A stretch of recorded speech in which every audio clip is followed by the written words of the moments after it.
Anytime you see a Nike flyer, a Coca-Cola flyer, or an Apple's flyer, or design of any kind, you can basically detect and know which one is real, which one is fake. And so in this video, I'm basically going to explain to you the responsibilities when it comes to a brand identity design from the client and from the designer. But first, I'm going to start with the designer because I apologize. And so now the first thing I want you to do as a designer is learn about the brand. I know it's not your brand, but it's going to be your brand for the next 6 weeks or so that you're going to be working on that brand identity design. Learn about the brand, get to know what the brand mission is, get to know who the target audience is, who their competitors are, why they are different from their competitors, their mission, their vision, and all those things that might not be interesting to know. Because these are the things that are going to influence your design. If you want to be a problem solver, you want to tell great stories with your design, you need to learn about this. And now that leads me to my next point.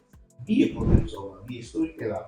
With the information that you've gotten from learning about the brand, it's very necessary that you take those information as important as possible. Like for example, we look at the Nike logo that was gotten from the Greek goddess that was being used when they won a war on the Nike. You see, one thing that the person got from, I don't know, I've forgotten who designed the logo, but he came up with a swash. You get it, talked about speed, talks about um, agility, boldness, and activity, basically as an athlete.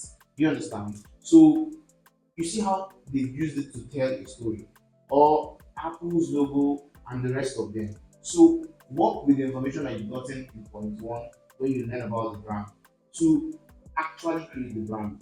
Don't just get a logo that is generic to the industry and use the name of the brand and just create something that you think works and is trendy and you now write there modern, trendy, and invoke, or you now write timeless. It's not.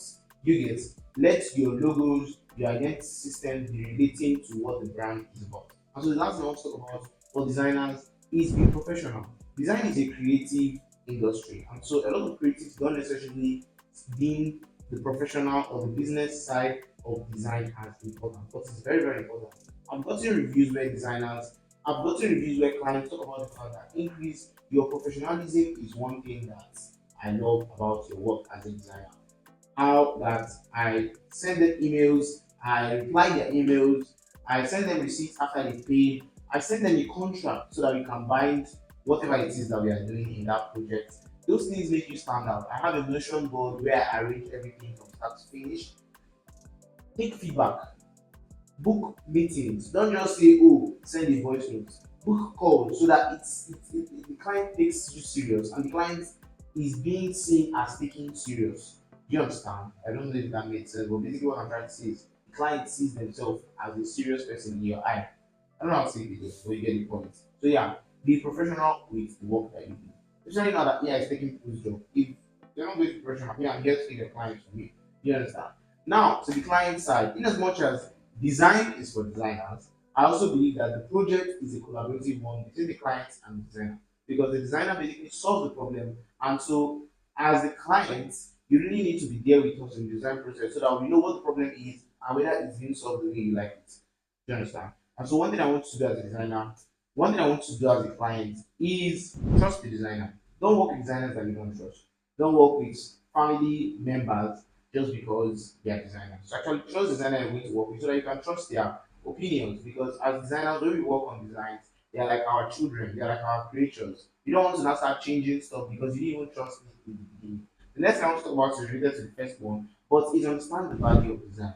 Now, a lot of the products that you buy today, a lot of the things that you purchase, most times is being influenced by the kind of design that is being used to label this product.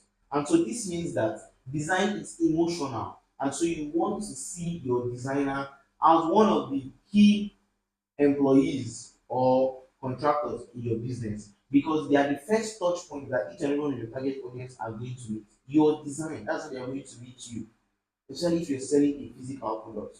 So understand the value of designer and give it the value that it deserves. And the last thing I want to talk about is when a brand identity design is being done, follow through with the guidelines. As a brand identity designers, we create a system such as the guideline to help guide every of the visual touch points of the design. And so it's not going to be fair, nice, or proper if I work on the brand identity system and the website is looking so different. So try and make sure that as you hire or contract other creatives or professionals to work on the brand, as much as it touches the visual part of the brand, that the brand guideline is being followed to the letter as much as it can do, so that your brand is cohesive. So that as a designer, I can even use your brand generally as part of the things I want to show to the next client. This is very necessary and it will help your brand in the long run. You get this point is basically for the client to help them. Like I said in the beginning, if you see Nike's logo, you're going to know. If you see Nike's designs, you're going to know because there is this design system that's guiding each and every one of the designs that are coming out of the brand.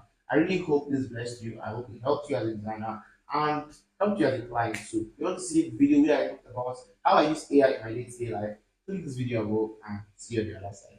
Peace.